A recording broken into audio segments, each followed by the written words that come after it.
Safeguarding Africa. Hello, everybody, and welcome to the Safeguarding Africa podcast. My name is Mandisa Mtembu, and I am your host. Today, we have a wonderful woman as our guest. She will be talking us through some very interesting terms in the world of psychology and how psychology ties in with safeguarding and child protection. Her name is Masego Morobane, and she is an educational psychologist. Welcome, Masego. Hello, Mandisa. Hi. Welcome. It's really great to have you here. Thank you for accepting the invitation. Thank you for inviting me. Thank you. We are looking forward to learning more about what is educational psychology. What does it mean? How does it work? And so, yeah, we're really looking forward to hearing more from you. But before we sort of jump into the technical terms and your core work, can you just introduce yourself a little bit to the listeners? Who are you? Where are you from? How did you end up studying psychology and then educational psychology? Just that kind of background. So, Masego Morobane. I'm just a girl from Soweto, just a Black girl from Soweto. I was raised by a single mom with her sisters and her mom. So I was raised in a household of women. And my uncle as well, my apologies.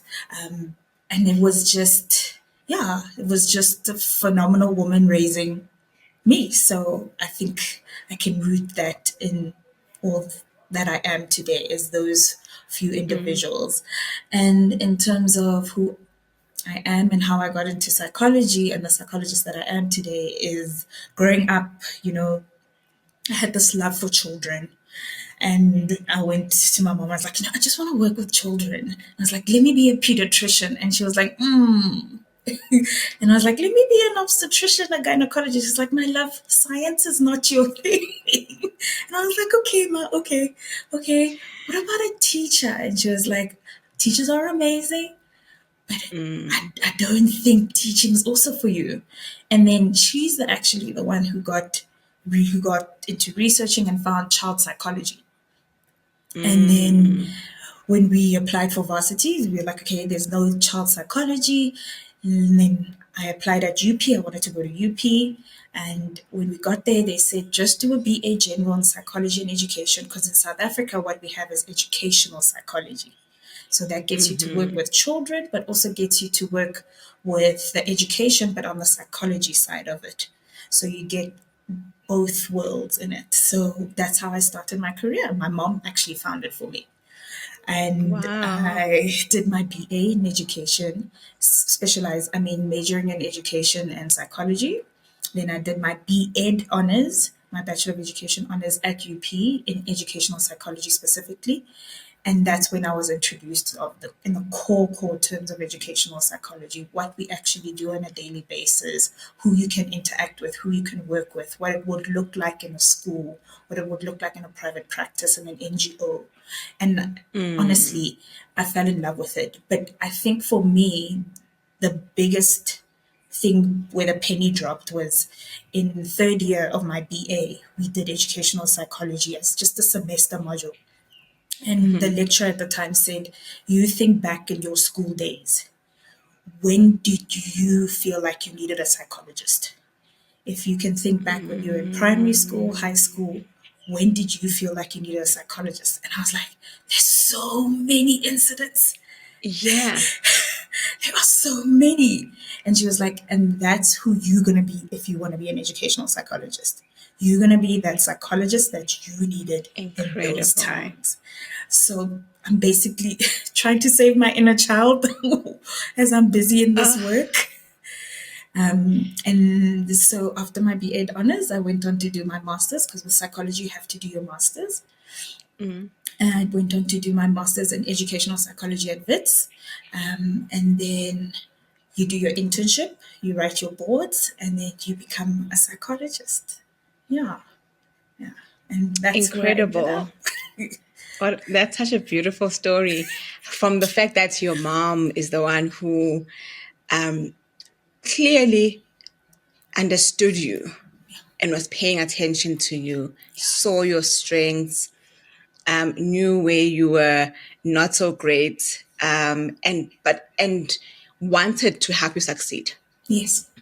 And so while she knew what wouldn't work, she helped you find what would work. She went and Absolutely. did the research on your behalf to some extent. How amazing is that? And then I also really love the fact that your lecturer in fourth year, I did psychology as well, but it's not about me. But so a lot of things you're saying, I'm like, I've heard that too. But that comment about think back to primary school to high school. Can you remember moments where you needed somebody Yeah. like a psychologist, Yeah. and that's who you're going to be now. You're Yes. going to be who you needed. By the way, that's our motto here at Safeguarding Africa. It's be who you needed. Oh, So that just melted my heart. I was like, yes, yes. Yeah, so absolutely right. So I love that. That's also a big part of your story is you are being who you needed in the schools and in the spaces where you're interacting with young people as an educational psychologist. Just it's, amazing. yeah, I'm not going to lie. It feels like I'm living my dream. Yeah. Oh, wow, wow, wow, wow. Um, yeah, I hope that the young people who are listening to this will take a bit of that. This is not a career podcast, but I think it's so important to know who do you want to work with in the world. But when you're thinking about what what job do I need to get to take care of myself, the question to ask is, what do I want to do? Right? Yes. Who do I want to work with? Right? And for you, it was children.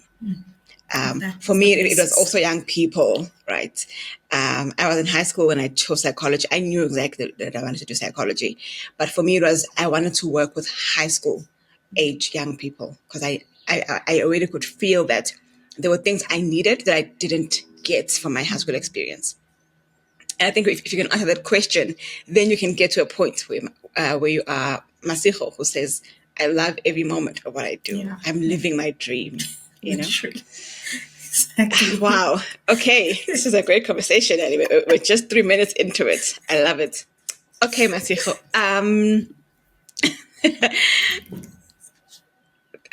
Okay, so can you tell us a little bit about the your clients, right? So who do you work with, right?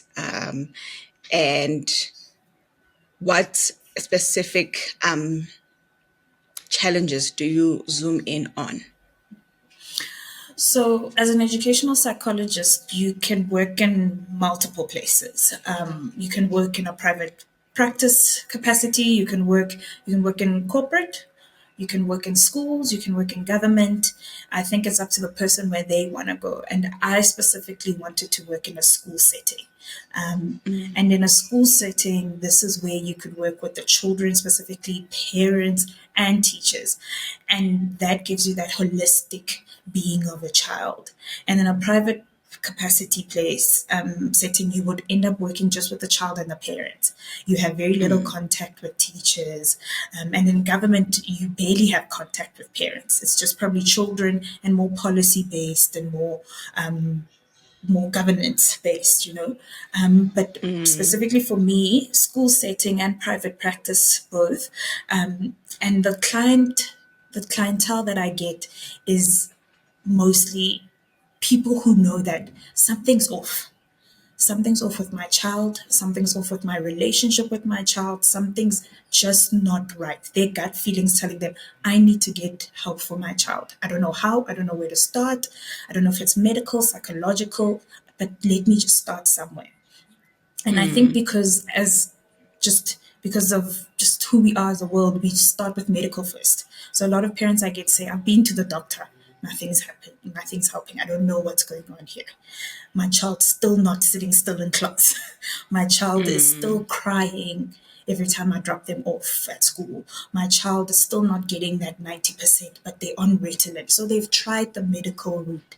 Now it's about, okay, what else can I do to help?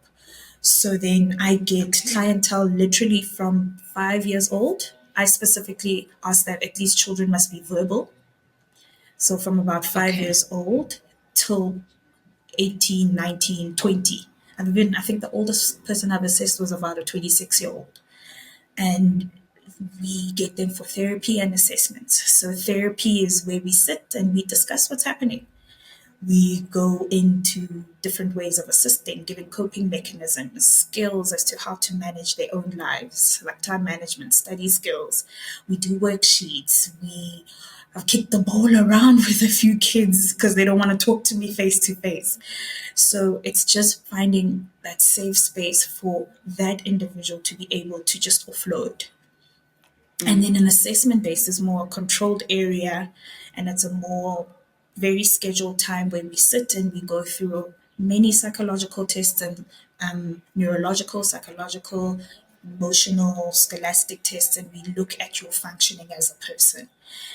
Where are you functioning, what level you're functioning at, and then we write up a report after that assessment, and then we give that to either you or your guardians, and we find strategies as well as to how to help you and assist you.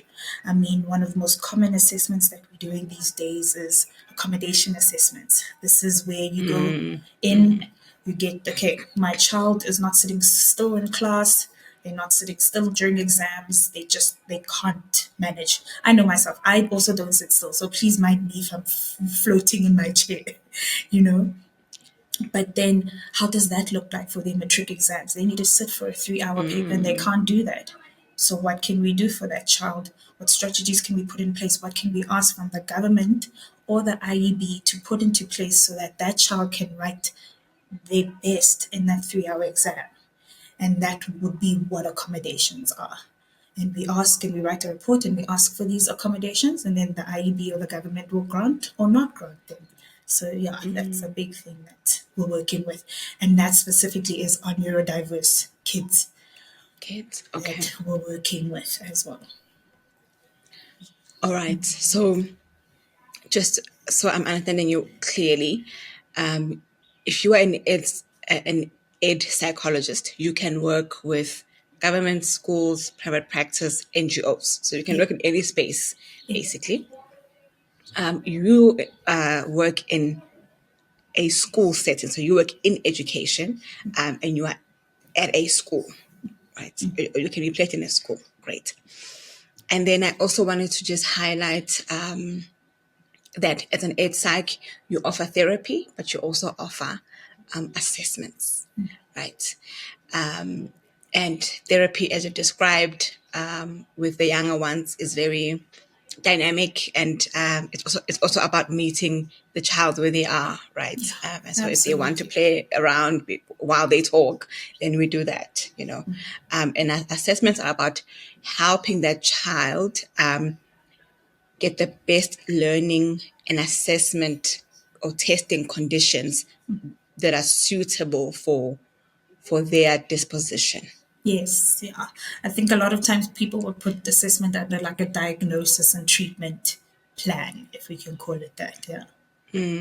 Okay, yes, we're trying to understand what's going on with this child, and Yes. then trying to figure out, okay, what are the best conditions in the school environment for this child, you know, as you described, Yes. accommodations for sitting a 3 hour exam, right? If they can't sit still for 3 hours like another child could, what did that look like? How do we almost equalize the playing ground for them as well? Abs. Because this thing is not in their control, right? Yes. And so we need to create a space for them. Okay. And then I also want to highlight that as an a psychologist in a school, you work with both the child, you work with the child, the teachers, and the parents, right? So you actually have contact with all three of these stakeholders. Yeah. So it's not just Masego doing her own thing, and then the child has to go off and advocate for themselves and, you know, figure things out. But actually, it's almost like you are right there with them, negotiating with the teachers on how to support the child, helping the parent understand, okay, well, what's your role here when you go home, and also helping the child know what is their role Yes. at home and at school, right? Absolutely. And you always being there as an advocate, a place of reference, a point of reference, a checking in kind of place, right? Okay, wow. I just don't know why we don't have ed tech courses in every school, Yeah. because I didn't have one in my high school, that's for sure. Who was doing all this negotiating for us, and this advocating for us? Did you have one at your school? We didn't. We really didn't. I went to a government school, and I remember the first time we saw one was when a student passed away. They came in from the department for one day, for 3 hours, and that was it. Like, no, Yeah, that's that's not how not it that's not how works. it works. You Yeah, know, that's not how it um, works. we need. If it was up to me, we would have at least one psychologist every two schools. Yeah, Literally. yeah, absolutely.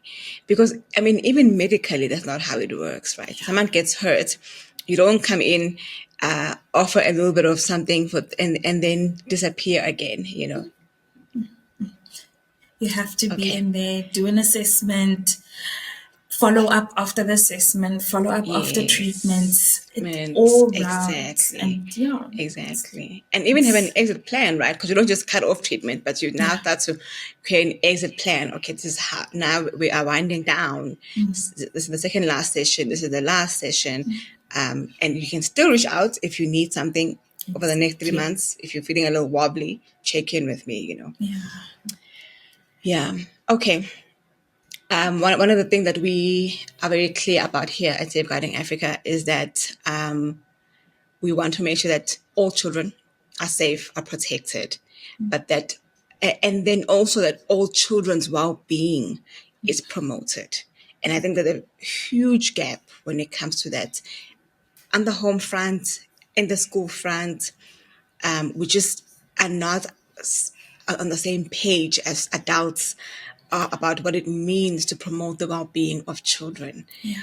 That promoting children's well-being is not a once-off act, and then it's done, and then it's stuck, and they'll be fine.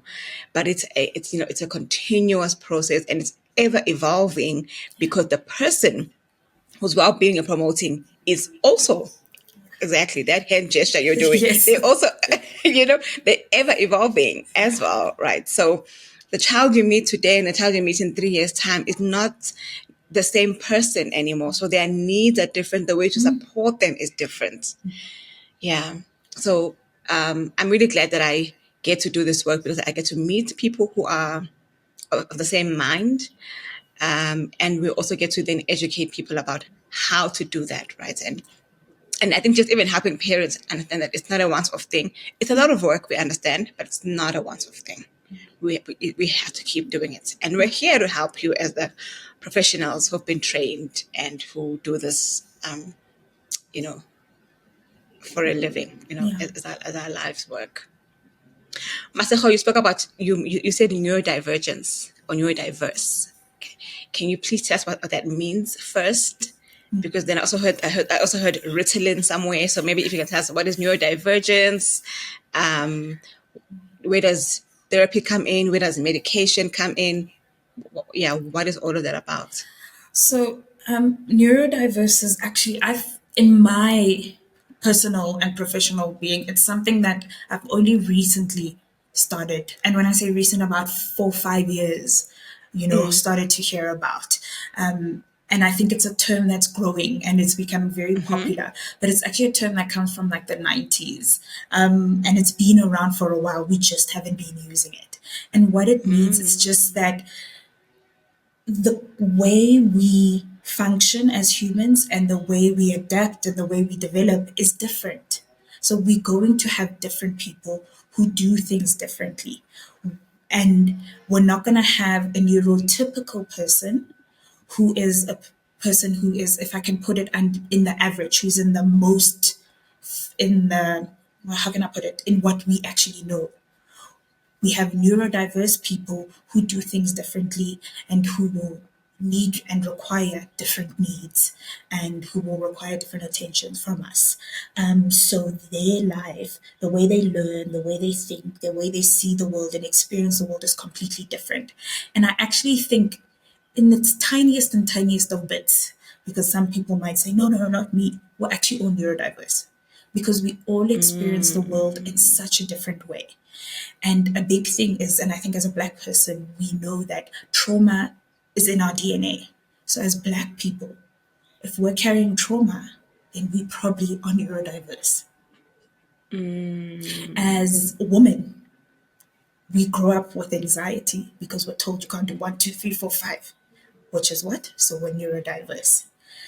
It's just the way you think and the way you do things and the way you would experience things and people is different to what people would say you should. And that's why we say diverse rather than typical. So we don't just say mainstream or normal anymore. We rather say neurotypical or neurodiverse.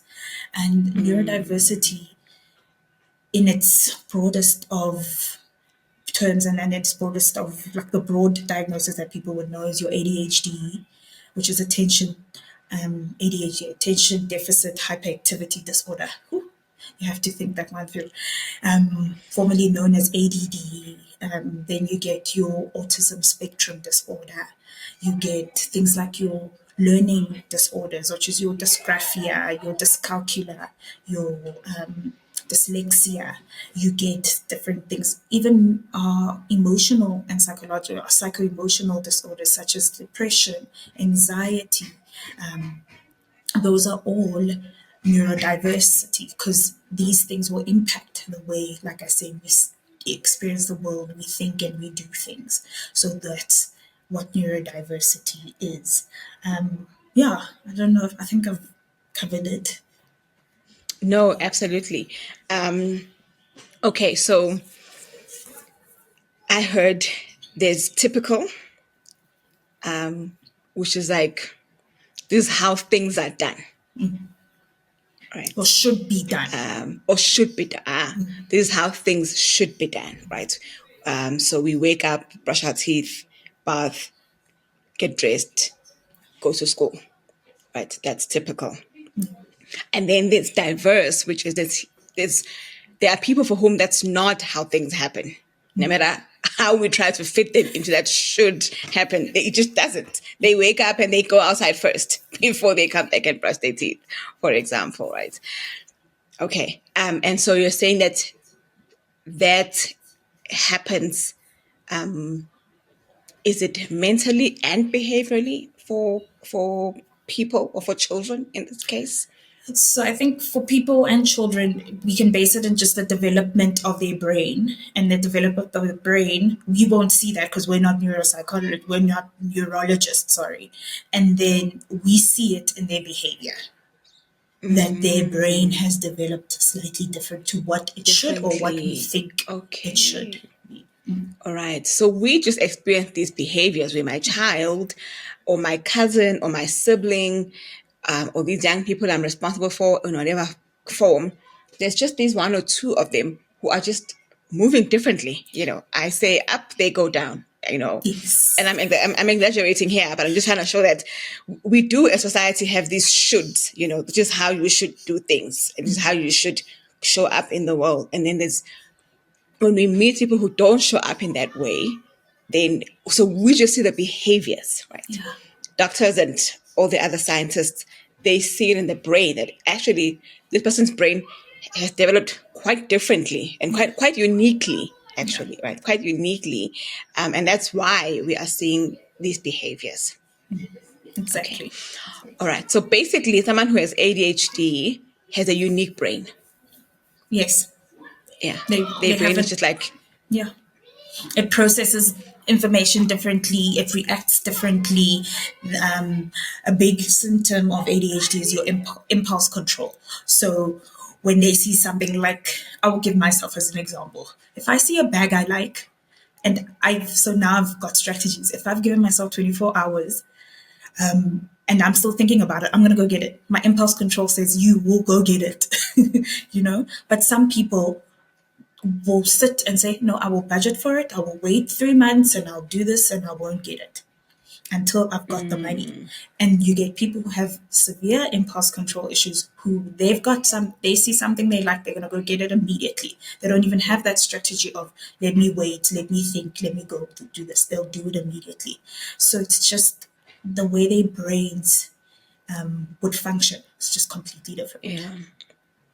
Okay. So if I have two children in the house, and when I say to them, it's bedtime, and the one child gets up, like they know what that means, right? They get up, they go to their room, they change their pajamas, they go to bed, put off the lights, and they sleep. And the other child just keeps playing. Or will turn getting dressed into more play time and brushing their teeth into more play time. And, they won't move the way that they should, right? That means this one child, the one who's playing throughout and can't can't control their impulse of play, right? Their brain has just developed in a unique way that says, what, we don't actually quite follow the rules, though, in the way that we're expected to. No, right?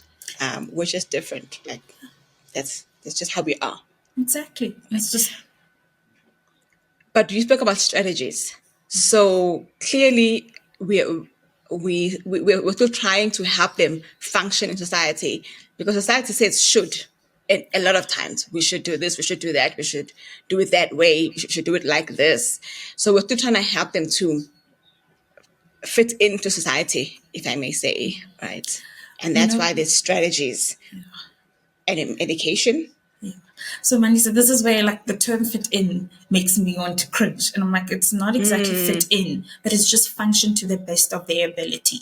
That's why I think the word function works better. Because function means that I'm working and I'm meeting your needs as much as I'm meeting mine. I'm not trying to just meet your needs.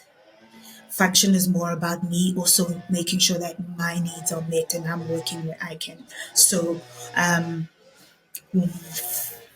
we come up with strategies to say, okay, how can you make sure that you can sit in class and listen, but maybe in a different way? So, like now at primary school level, we have things like wobbly chairs. So it's literally or wobbly pillow. On a normal chair, you put a pillow under it and the child can move around so that the body is always moving and it allows them to listen better and become more active in their listening. Whereas if they were sitting still, they'd be concentrating on making sure that they're sitting still, that they miss completely everything that they're hearing. And then one of the accommodations that get offered in high school and above is something called a prompter, because one of the symptoms of ADHD is being hyper focused. So you get to a question and you're like, okay, I don't get it. Oh my goodness, it's a 15-mark question. I've only got 10 points. What can I do? And you stay on that question for so long that you even zone out. Then a prompter will come to you just for a little and just tap you. Remember, you can move on. Just tap your table and just say, come back here. You can move on. And that will just wake you up and make you alert and say, okay, let me do this. So we find those type of strategies to help you as the person who's neurodiverse to do the best of your abilities, not to fit in. We're never going to put a star into a circle hole. We're never going to do that. Yes. We need Yes. to just Okay. put all of them in a box and find a way for them to all live together. Okay. So all right. Thank you for the correction, because I think no, absolutely. I think a lot of us think that, our child has to fit in so that they can succeed in the world, right? If you don't fit in and you like completely stand out, no one's gonna give you a job, no one's gonna pick you for X opportunity, you know. But I like that actually, and for me that actually is grounded in safeguarding a person, right? Making a person feel safe in the world, Exactly. because you're saying to them, I don't need you to look like the next person or to behave like the next person or to fit into any mold that has already been created. We'll create a mold for you. Yes. right? We'll create a mold for you, right? So I don't need you to sit in a desk straight up and don't move for me to believe that you are learning, you are deserving of the learning experience, you are worthy of the learning experience, right? So I'll give you a do you say a bouncing, a wobbly wobbly pillow. seat, a Yeah. wobbly pillow, because that's what you need to be to function at your best in this world or this society, right? So I really like that. Okay, so we're not making anybody fit in. We're saying, as you are, we're going to create a mold for you that works, that helps you function, Yeah. and I like that last thing you said about that helps you meet our needs as society as best as you meet your needs as well. So the needs of society don't then supersede your needs, don't Yes. then trump your needs, you know. That's Yeah, correct. I really like that. Thank you for that. That lesson in language. Language is so it's so powerful, especially with young people, because if they keep hearing us saying you don't fit in, you don't, they absorb that and think something's wrong with me. Meanwhile, we're not saying something's wrong with you. We're saying that you are unique. And in your uniqueness, the world can figure out how to work around you and Yeah. how to work with you. We'll help you, but we also help the world to figure it out too. Yeah. And I think that's why we have all these policies and these new legal terms and laws that are coming into play now. Yeah, absolutely. Absolutely. Because for a long time, we have looked at difference as problematic in Yeah. society, not as beautiful, worth celebrating, worth embracing. We've just seen it as it's a problem. We have to figure it out. And I mean, even just having educational psychology, I think for a long time, psychology was all about clinical psychology, abnormal psychology, people who are not well, who need to be housed somewhere and, you know, until they live out their time on earth. But now we've got all these sectors of psychology that are actually recognizing that there are different needs even within psychology, right? People need psychology in different ways, Yeah. if I may say. Okay. So where does medicine then come in? Because now you've spoken about strategies, and I'll ask you about a few like practical strategies just now. But first, where does medication come in? Because okay, here I am. I love my children. I love my cousins or my nieces, or the young people in my care, and I want to embrace their uniqueness and so forth. But I don't want to drug them. So what's the role of medication? You know, when you say you don't want to drug them, I think it's a very personal decision that parents and families and children need to take. But as a professional myself, I'm always here to work with other professionals. So I vouch for medication and only when it's needed. I'm not vouching for it immediately, or I always want to try it out and check if it's needed. So for me, a big thing comes in psychology. In psychology, we look at social settings, we look at your psychological well-being, your emotional well-being, but some of that stuff we cannot control with just strategies. We need the medical and the biological side to also meet the strategies. So for a child, we've been talking about ADHD. Maybe let me touch a bit on autism. Autism sometimes have difficulty. Some people who are on the spectrum. So when I say on the spectrum, I mean they've been diagnosed with ASD, which is autism spectrum disorder. On the spectrum, they struggle with emotional regularity, which means that if they're feeling a certain emotion, it really, really is hard for them to manage it. And if I can give them a strategy, say, go outside and take a breather. I can give them a strategy, say, okay, make sure that you are in a safe place and maybe you can scream if you want to, all of those things. But in their brain and in their biological well being, that message just keeps getting blocked. And this is when we would need a certain medication. We would need, I think there's a mood stabilizer that they can use. There's an anti-anxiety that they can use. There's an antidepressant that they can use to just make sure that whatever strategies we used are also get met with the healthiest you are biologically. And a big Yes. example that we also use is for, you know, a person who has diabetes. We can tell them to go Mm, exercise, we can tell them to eat healthy, we can tell them to do, but if they don't get their insulin injection, their diabetes will, they will not be healthy. Their diabetes will never be managed. So that's mm, when medication will come in, where all these other strategies that we use that becomes that more human, relational, psychological well-being, social, is can't function without the biology being helped, the biological side yes. being helped. Yeah. Yeah. I like that. That the strategies are behavioral, psychological. So they're about the way you think. They're emotional. They're about the way you regulate your feelings and deal with your feelings, and then of course behavioral, as I've said.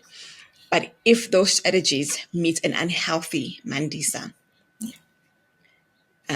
biologically, they won't work. Yeah. You know, they won't work, right? If the running and the walking and the sleeping and the drinking lots of water meets a diabetic whose insulin is not being controlled, they just these things won't mean anything, right? Exactly. And that's why we get to a point where for some diabetics, insulin injections become crucial. They become as crucial as the behavioral stuff, as the mental health stuff, as the emotional health stuff as well. Yeah. Okay. All right. So when my child gets to a point where they are put on medication, firstly, that's not the first solution we come up with. We try out a few things, right? Because this is a being, this is a person, and there's so many parts to them, right? I imagine a child that is ADHD or on the autism spectrum, there's also engaging with their family and trying to figure out, okay, so but how are things at home? Do you even, like, let's use an ADHD child. Do you have a routine? Actually, you say this child doesn't is it's hyper energetic and doesn't listen and doesn't control their impulses, but is there a routine in place? How consistent is the routine stuck to? Is there discipline in place? How do you respond when a child misbehaves or goes against set rules and boundaries? Is it consistent at all of those things, right, before we can say, yeah, you're right, they have ADHD, and let's put them on something? All these things have to be looked at first, and then we get to a point where we say, you know what, you have all the right things in place and you're doing your best with those things. We need a little extra help with the biology so that the two can then meet and really work well together. Exactly. Yeah. All right, Exactly. good. Okay, that's really helpful because I think there are a lot of misconceptions about medication, and a lot of parents, that they have their back against the wall and they just push back a lot when you start discussing. Well, let's use drugs. Let's add something. Let's add the medication in here. They think my child will get addicted and never come out of it. How true is that, Masiko? Um, is the child gonna get addicted and then never be able to come off this medication? You know, there's research on that, and there really isn't actual bound research that says the child will get addicted. There's different substances used in these drugs that hopefully don't get that way. But also, we mustn't forget that addiction also is rooted in something psychological. You can't, if a lot of research says that for a person to be addicted, they need an addictive personality.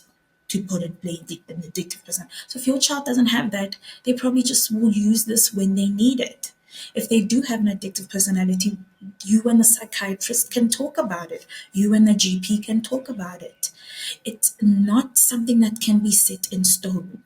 It can always be discussed with doctors. How can we make sure that we put things into place that it actually benefits my child rather than being a detriment to them? And most of the time, it is a benefit. It really is. A big thing also, and huge example, and this is when I think I'm a bit fed up with parents. I'm like, oh, I'm tired of doing this. And I'm just like, guys, if your child had cancer, would you just let them sit at home? Yeah. Would you just let them sit at home and say, no, my child's Yeah. going to get addicted to chemo? You Right. wouldn't. You wouldn't. You take them to an oncologist and you get that chemo.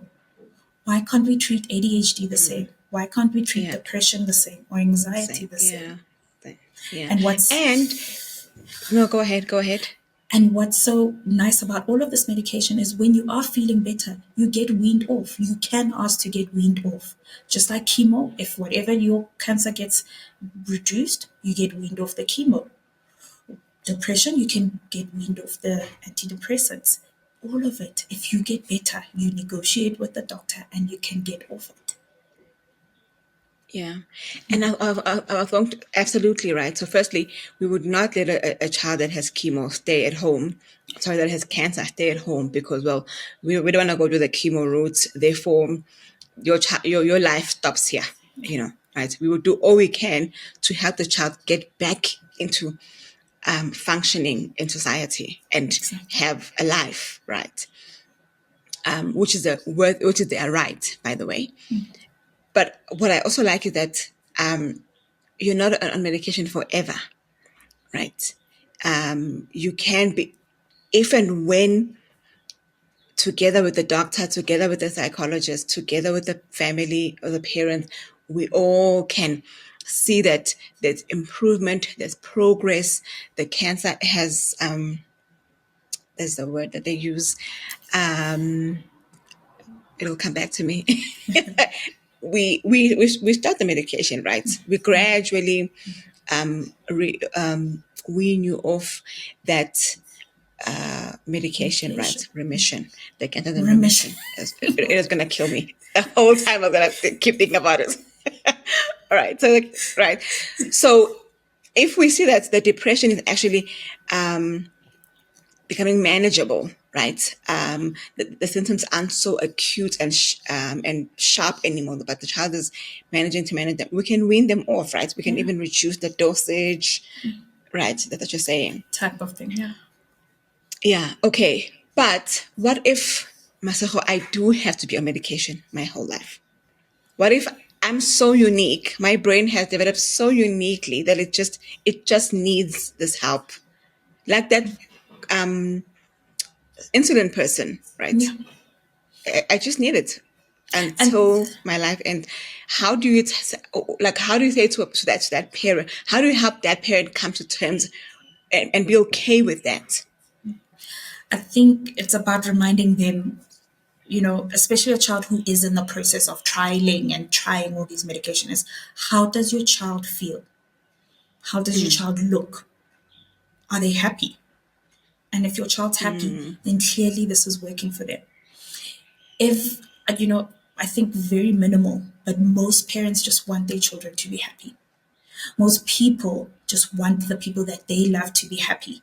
And if this medication is helping them function, then this is what we're going to do. And that's what you need to keep reminding them, is that this person is at their best right now.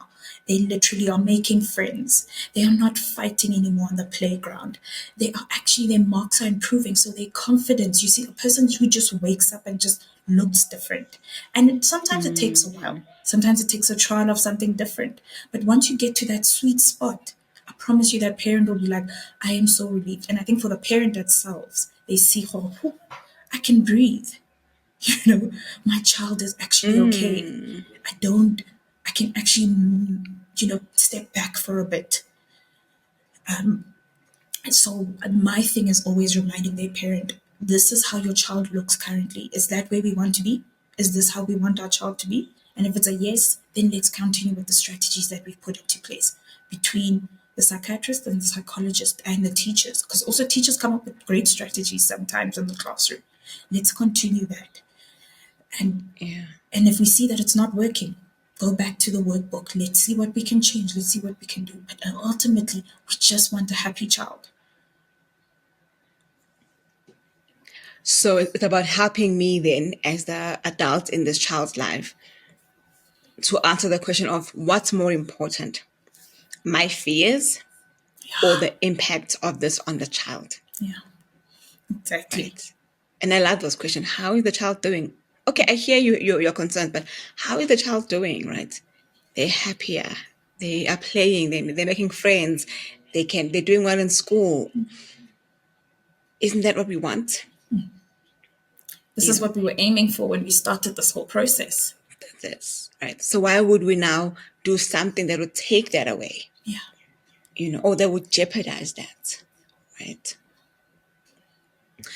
Masego, how does for you as an ed psych, as a man who works with children, what are the risks faced by neurodivergent children and young people? Okay, so I think the challenges and the risks that they face could be completely different depending on the actual diagnosis or the symptoms or the behavioral things that we're seeing. But the most common ones, and I think the most, maybe I'll name a few, but the most ones that we'll see across the board will just be social interaction. Most of the time, people who are neurodiverse interact differently with people. So they might struggle with friendships or might struggle just finding their people.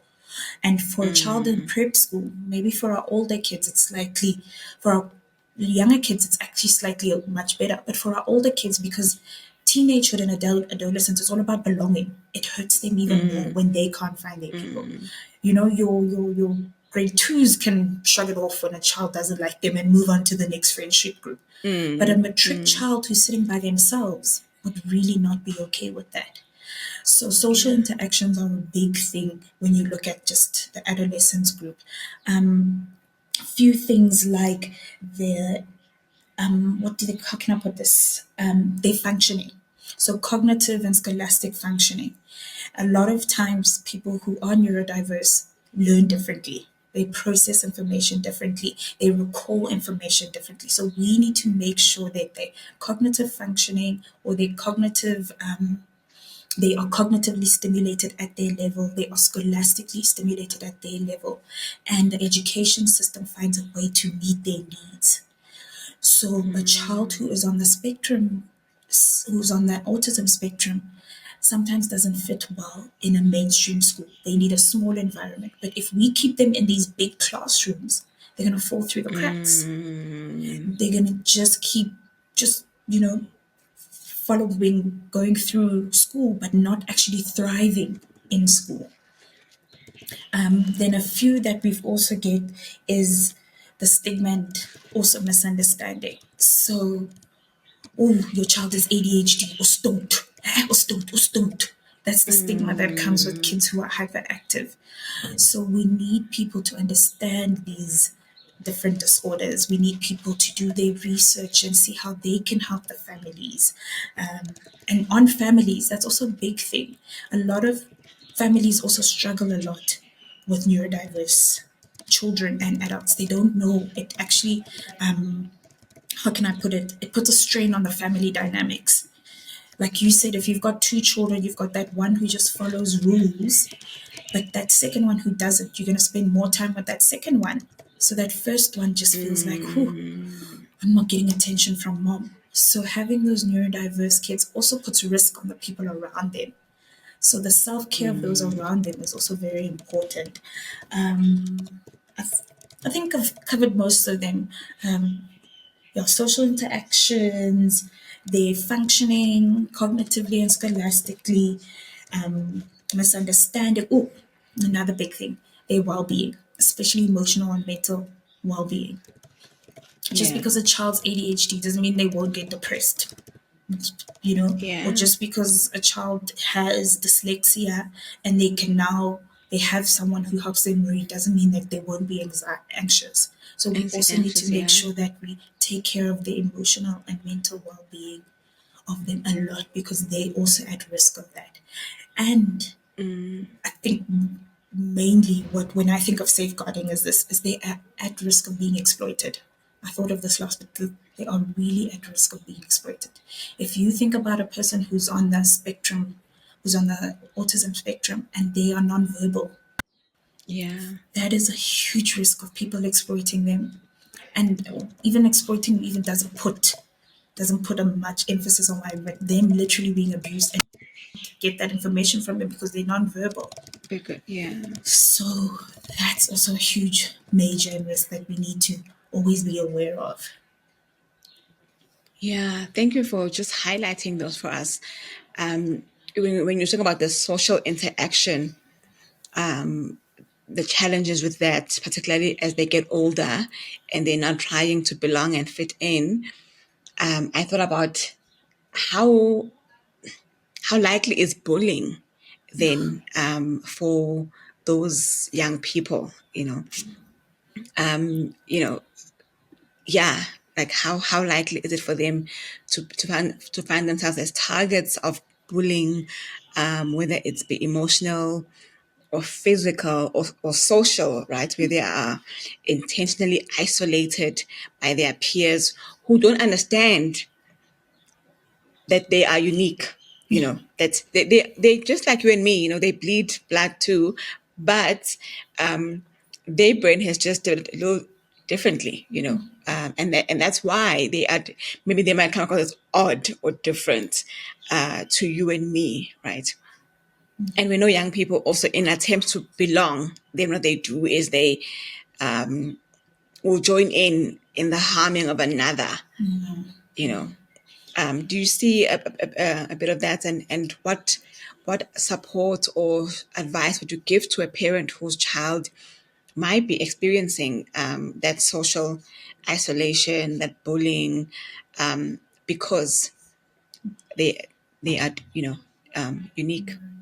You definitely see it. You really do see it. But I think with the youth, I think actually I probably saw it more in my youth than I see it now. The youth now are actually slightly more informed about a person and how they look. And they're actually more accepting. There's a few that will always be less accepting, you know. But those few are really the outliers nowadays. I mean, if I remember my high school days, we had a friend who, now looking at it in my professional being, her processing speed was very low, which means everything that she learns, everything that she takes in, if she has to recall it back and tell you, it's just much slower than most people. So she used to speak slow, and it was her high school was horrible. Besides, outside of her friends, high school was horrible for her. We all knew that we had to be patient when she spoke. But everyone outside was just like, oh God, just finish what you're saying. Like, oh no, you've been thinking for so long. But nowadays, if you look at a child like that, their friends, him, her, their friends, they are more accepting. The people in the classroom are more accepting. The teachers model the acceptance, so that doesn't give room to the child, or to that one child who's not accepted, to voice that. So our teachers who are empowered themselves and know this knowledge don't give room for those bullies to even have space. So I really think it's less now, just because we're more informed. Yeah. Yeah, yeah. I think just because we're more informed, but I wonder what it's like in a school where we don't even have an ed psych. So we're not really thinking about these things, right? And maybe we do have one or two teachers who are proactively empowering themselves with knowledge. But as you're saying, if that teacher isn't modeling that acceptance of, we're going to let this person say what's on their mind until they finish, however long it takes, then yeah, that then really it creates a very fertile ground for bullying and ridiculing and laughing at. So I like that we also need to make our teachers quite empowered and quite informed about these things, so that they may model this for us. We need to help our parents be empowered, be informed, so that they may model this for their relatives. Because Yes. now you said something that made me think about this risk in a bigger way, as you were saying, right? You said the risk of exploitation, and the stigma as well, right? So the stigma, if we use it in ADHD case, right? The stigma is your child is naughty, your child is uncontrollable. If the school holidays, this child goes to an auntie so and so's house with all the other cousins, and because there's no education for these adults who are now caring for these children. They're not informed, they're not empowered. This child just goes around with this big red neon Target. sign and on their back just saying, you are naughty. The only way, like, that's the only way we can describe your behaviors. You're just naughty, And can you imagine how, and I think I've seen this in my childhood too, where then there's this child that just, it's always getting like hit. If the family spanks, they're always getting hit. They're always getting punished, left behind, think that privileges are being taken away from them because they are naughty, right? Because they are acting different to the rest of us. That's really the reason why they are being labeled as naughty, is because they're different. But no one is trying to understand the difference and then figure out, okay, well then how do I help this child? How do I create a mold for this child? And then I think about what you said about exploitation, sexual abuse, right? That if parents are not empowered enough, right, they're going to leave this child that has these special needs. And look, here's the truth: not everyone can afford to take their child to schools for those who are on the autism spectrum, Yeah. right, or even other differences in mental and psychological development, right? Not everyone can afford those. So some people just find a kind person in the community and they say, okay, you take care of my child, I'll pay you and I'll come back. Right? If that caregiver is not empowered, is not informed, is not educated, that this child cannot tell you what's going on or what's happened to them. As a result, you have to be careful about who you leave them with. I can't leave my child in your care and then you get up and go to town and leave my child in somebody else's care, because you are putting my child at risk and they won't even be able to tell us that something has happened to them. Exactly.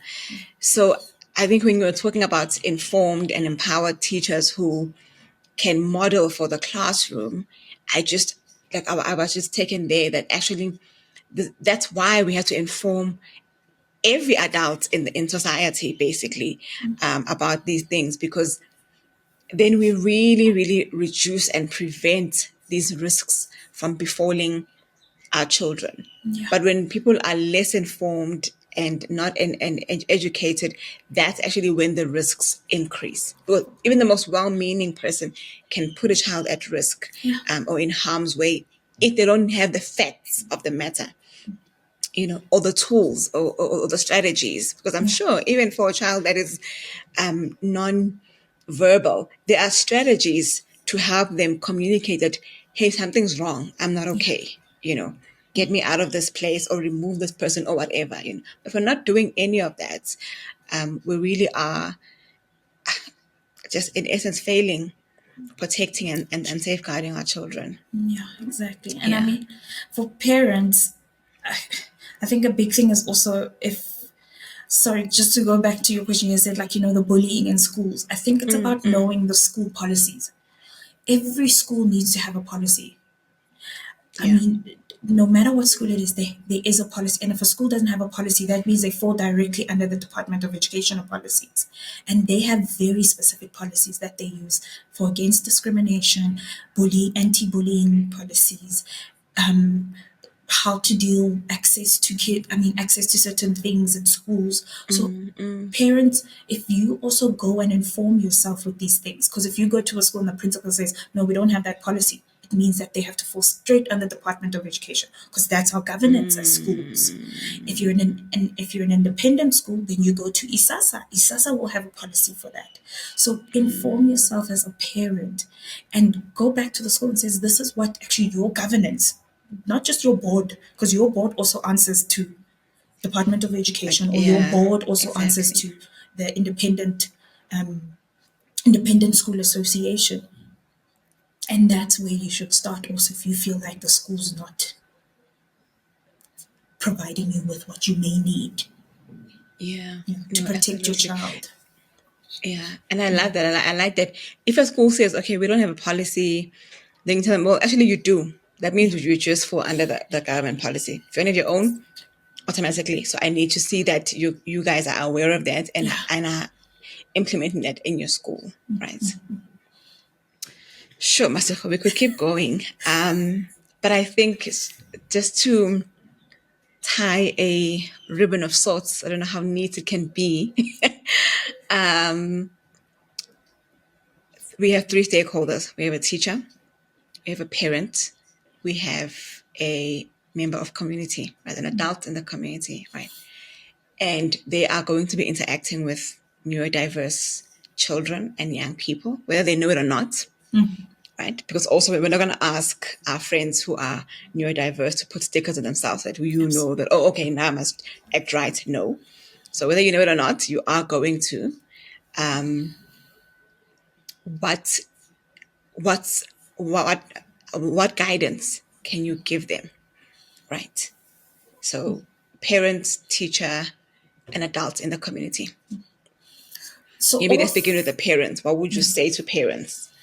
So if I think as I'm thinking about it, and when I think about, I want to think about holistically, and holistically, actually, Sure. all of these people, all of us, community members, even children, and parents and teachers, we are all guided by the Children's Act. If you are going to work with a child under 18 or a person who has an intellect under 18, please, you must be aware of that.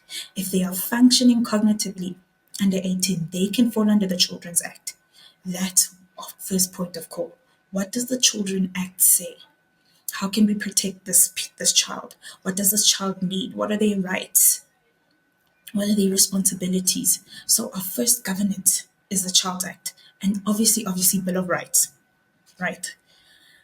Now, when we get to the actual individuals, we must look at, in terms of schools, as the teachers, we need to know our policies in the schools. So going back to what I just said, the school policy, hopefully most schools have anti-bullying, anti-discrimination policies. If we know that, we will be able to know what boundaries we can play in and what does it mean or what are the consequences if someone does this. And if that school doesn't have, then you have to make sure that you know at least the governance of the school, what they are ascribing to. Then a big thing is also teachers knowing their resources. So there's so many resources that teachers can reach out for. So there's the Childline SA, Childline SA, literally childlineSA.org.za. They have so many resources on there about where we can protect and how we can protect our children.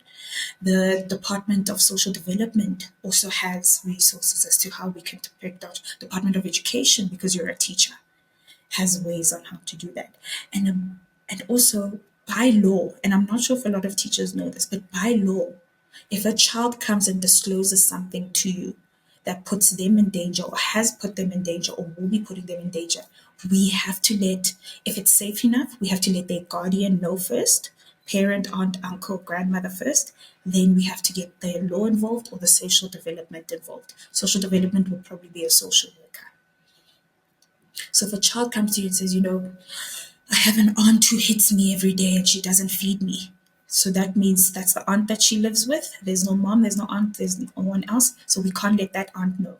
But we need to make sure that we let the police know or we let the social development department know. And I think recently they put out this campaign. The government and the Department of Education has now connected every single school with its nearest police station. So the nearest police station, you can always go to them and say, I'm from this school and this is what is happening. What can I do? Technically, they should be our first point of call in most places.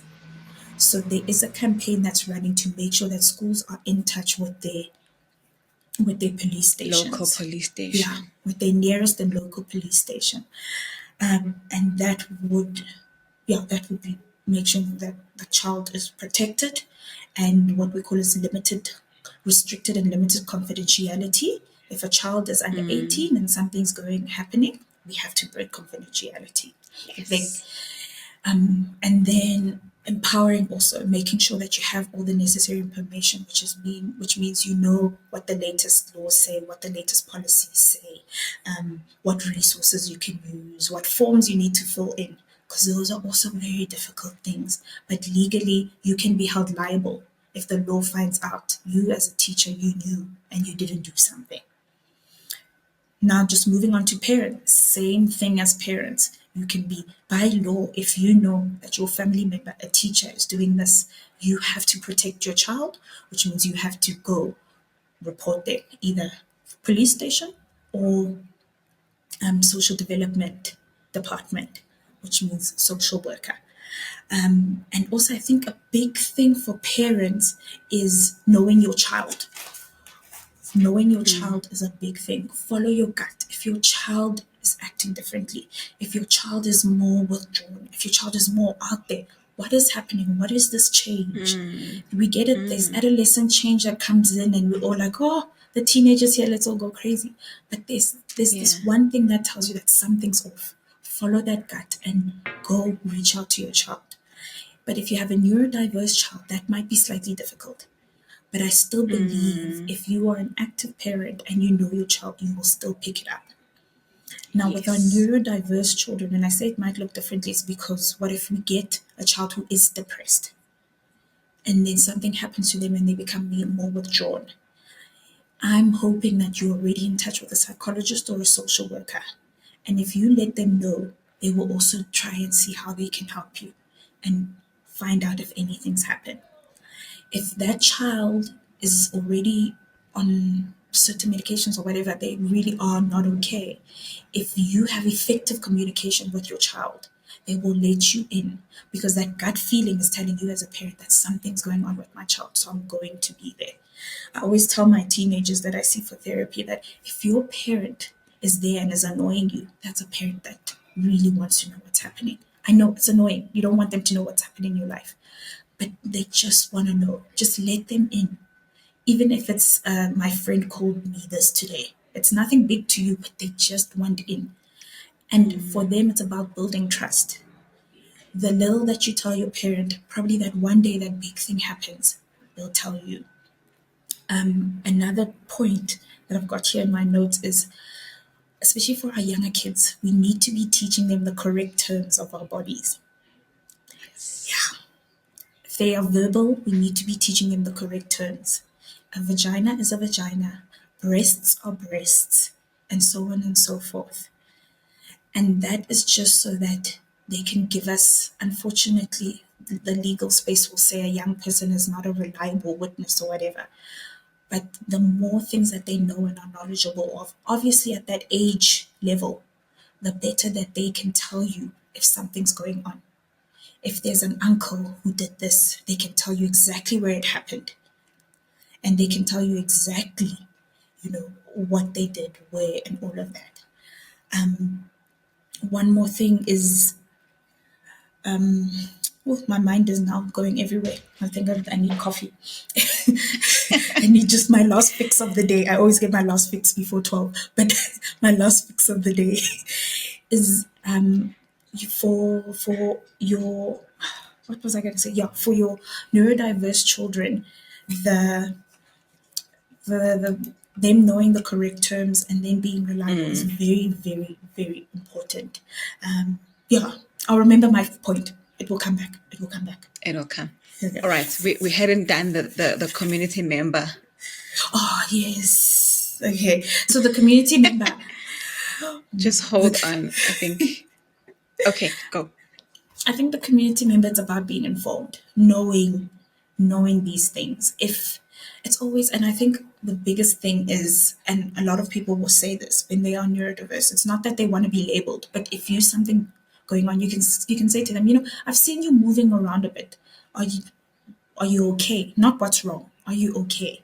Then they can tell you, no, I move around a lot because I've got ADHD. So rather ask than assume. So as the neighbor, you'd rather ask mom, say, Mom, I saw your son is like this and this and this. How can I help?